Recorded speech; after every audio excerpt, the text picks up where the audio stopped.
Diana, you've worked with so many people. Can you share just a couple of stories, anonymously, of course, about things that you've seen change, how people have changed, some of the success stories that you've seen with people you've worked with? Well, on the negative side of the coin, I've seen too many adolescents that were rejected and expelled from their household. Mhm. Yes. And the reality is, from my perspective, it has nothing to do with the adolescent's gender affirmation to a gender that's different from their sex assignment at birth. It has everything to do with the parent or parents, plural, refusal to accept it because of their fear of how it's going to impact their life.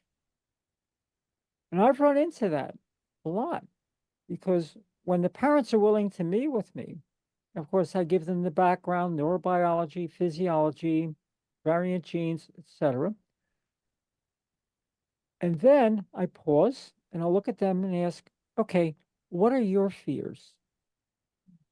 Beyond your concerns for your child or adolescent, what are your fears? What are your concerns? What do they tell you? Stories from my child is dying. I said, no, your child is coming out of the cocoon as a beautiful monarch butterfly. This is a natural progression. The challenge parents will run into is if with the assigned male at birth, especially if dad is a business owner, from Mhm. the day that child pops out, the life is planned. And this is going to be my business partner. And when that assigned male at birth becomes female, all that is gone. Well, why All, couldn't the female be the business partner? I mean, there's part of the socialization there too. right? There's nothing to prevent that. But the mindset is so different. It is. But Exactly. also, the male child typically has a stronger bond to the father, and the female child has a typically stronger bond to the mother. It's been documented that once they transition, that dynamic shifts, where the assigned male at birth who transitions to female now gets closer to mom, and the assigned female at birth who transitioned to male now gets closer to dad. So it's an adjustment. But the other part of the fear is, what am I going to tell my family? What am I going to tell my friends and social networks? Are they going to reject me? Are they going to criticize me? Are they going to report me to child services? I mean, it's amazing how their mind can swirl with so much negative thought. I've seen it all too. My work comes down to building their strength, building their acceptance, building their knowledge to deal with the fears that they perceive. Mhm. And what happens in your experience when they don't accept their child? It's traumatic for the child, for Mhm. the adolescent, and make a point here. I always differentiate prepubescence from adolescent because the prepubescent child is not eligible for any form of medical or surgical intervention until the onset of puberty.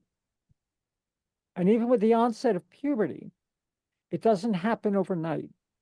Puberty blockers, gonadotropin releasing hormone agonists, are used to put a pause button on the developing sex characteristics that would be associated with their sex assignment at birth, essential for the assigned female at birth. Cross-sex gender-affirming hormones would not even begin to be introduced until 15 or 16. Now, for girls, assigned female at birth, 10 to 12, is puberty. For boys, 12 to 14. So it's a pause button. And it's reversible. If it turns out that this is not the path for them, it's discontinued and puberty kicks back in. But the psychologist is involved, the endocrinologist is involved, the family physician is involved, the mentor is typically involved at this point to help guide everyone through the process. If appropriate, cross-sex hormones, 15 or 16, surgery, vaginoplasty for the assigned male at birth after age 18. Mhm. I have a family I'm working with right now. The mother is supporting their assigned male at birth who wants to transition to female. The father, they're divorced, is putting up roadblocks and barricades every place he can to prevent it. And the individual entering puberty was panicking about all the secondary sex characteristics, the deepening of the voice, the growth of the Adam's apple, facial hair. So what I shared with the mom and the individual, listen, not being able to go on puberty blockers at age 11 or 12 is not the end of the world. Age 18, puberty is still in development. You can intervene then with medicalization, whether it's aldactone as a testosterone blocker, estradiol. If your voice is deepened, there's a relatively new process where under anesthesia, they can go in through the mouth and shorten the vocal cords to raise the pitch. Electrolysis can take care of facial hair, but again, it's not fully developed by 18. So it'll be inconvenient, but it's not a dead end. I mean, look at the number of individuals like Wendy and myself who transitioned as adults, well past pubertal development. And things we had to do to put ourselves together as we wanted to be. Okay. Now, I was very fortunate. I had somewhat of a baby face ever since day one. But these are concerns that parents and the individuals have. And again, like this one parent, the father, it's more about him than it is about their emerging adolescent. He has no solid relationship with any of his other biological children, one of whom has recently been diagnosed as being bipolar. And it was like, okay, time to reject him as well. So, this is what you're dealing with. We agreed to meet with me back in the early part of the year with the mother. They've been divorced for almost 12 years. And I shared all what I would normally do with a first meeting. He refuses to meet with me again because he knows what's going to come, and nothing he wants to stand on is going to be supported. So that's a little bit of the digressive history. Well, and you talked when we spoke the other day too, and we've seen statistics, you've studied suicide rates. What do you see as far as suicidal ideation in young people and the people that you work with? Adolescents, particularly, who are not supported by their families, have a suicidal ideation rate as high as 70%. 70%, 70. That's horrible. And I've often thought too, one of the times where I actually thought of suicide, if I had done it, no one would know why, because I wasn't out. And families are not going to make that visible. So I bet the statistics are even higher than 70%. Well, as far as ideation is concerned, no, I think it's around that 65, 70% plus or minus. The attempted suicide rate can be as high as 40% for that population. The death by suicide rate is almost 20%. That we know of. Yeah, and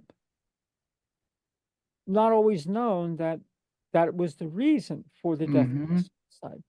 Now, what's interesting, and the statistics bear this out, are the adolescents, incongruent gender identity, who are supported by their family, their parents.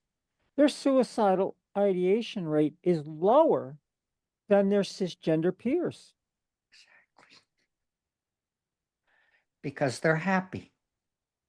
They're accepted. Happy, they're supported, they're encouraged, they're loved. I think in one of the documents I shared with you in advance of our chatting today was the negative impact of adverse childhood experiences. And those experiences will continue into adolescence. Kaiser Permanente worked with the CDC to do their study back in the 90s. They were looking at age groups up to 18 years of age. And the long-term physiological, psychological, emotional impact is lifelong, especially the Yes. physiological. Stays with them, doesn't it? Yeah, it's so sad. So I hope One adverse childhood experience can increase depression in an individual by 50%. 4 or more can increase it to over 200%. So keep doing what you're doing. Thank you so much for what you're doing. And there are ripple effects. I'm sure it takes a while. It certainly does.